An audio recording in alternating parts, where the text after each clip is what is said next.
The Marine Police have seized more than 130 bags of compressed ganja and 2 stolen vessels during an operation in Portmore, St. Catherine on Saturday. The find, worth more than 4 million Jamaican dollars, is linked to the guns for drugs trade. Javon Keys reports.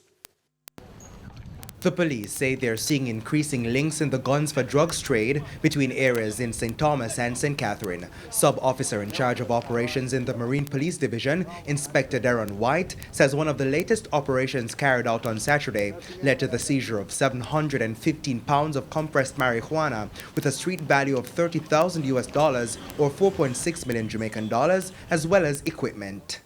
We have recovered 2 stolen vessels and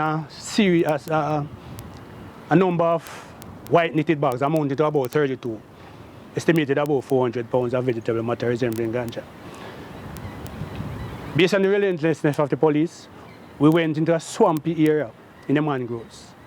We took tremendous effort to recover and to transport these illegal items to the Marine Police headquarters.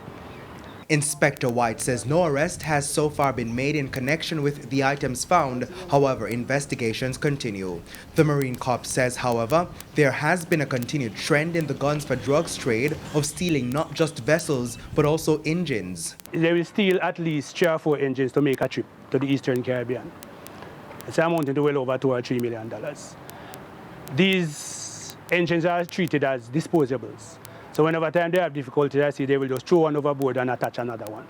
And it comes at great cost to the fisher folks, as well as to other seafarers. He says there are a few hot spots in Portmore. The Pigeon Shoot area, Hellshire Beach, Fort Clarence, and Greenwich Farm beaches.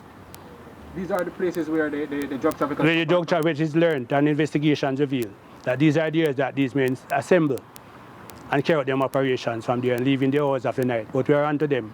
Javon Keys, TVJ News.